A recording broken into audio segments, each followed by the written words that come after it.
Our veterinarian Dr. Joe is here to answer all of your pet questions this afternoon. He's brought along little Dillinger, who is a 9-week-old male heeler mix. Heeler mix, absolutely, and I preface that with a Heinz 57 heeler mix probably. Yeah. we could see some heeler or some Aussie, but I think he could be other things too. But he is a nice little dog. He's actually only about 8 weeks old, so I assume he's going to be pretty big. A lot of these guys, honestly, we don't know their mom and dad, and so we're just sort of guessing. But he's a good little guy. He's really fast. He likes girls. He does not like riding in cars yet. Yeah.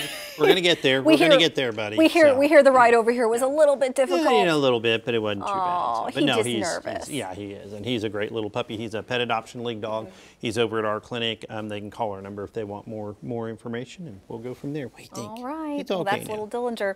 Okay, let's get to some of our questions now. Yes. Steve asks, my dog has a fatty-like tumor on his leg. Should it be removed? You know, generally speaking, lipomas don't need to be removed. Usually, though, if they get kind of around golf ball size, I'll start kind of pushing people that way, especially if we do a dental or something, because honestly, then it becomes harder to close up sometimes, especially if they're down on the leg. You have them look at it. Also have them aspirate it and make sure they'll look at some cells and just kind of make sure it's a fatty tumor, because sometimes I've had that happen where people are like, oh, it's another one of those fatty tumors. I'm like, no, it's not. You ought to take it off. So have them look at it. But, okay. All right. Not a big deal. Well, here's another one that I think happens probably quite a bit. My cat throws up his food even if I give him small portions. What can I do to make sure he doesn't throw up his food?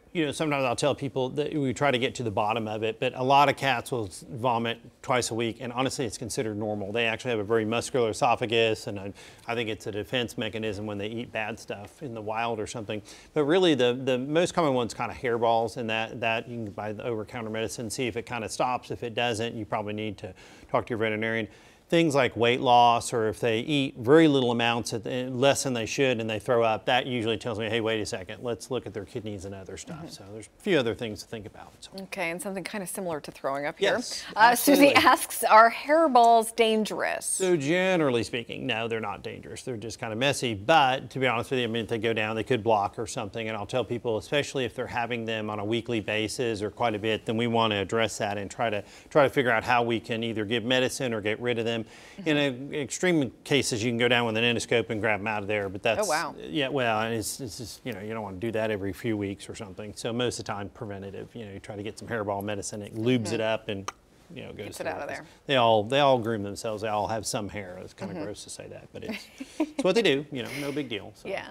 Oh, little Dillinger, he's been so quiet and sweet. Oh my gosh, it's too much. He's just sitting there kind of drooling a little bit. Yes, just a little bit. He's like, just a little bit. His tail had some wiggles in it just a little bit. It is. He kind of likes girls too. Yeah, so I'm probably not his favorite, but that's okay. Oh, well, we'll play after this.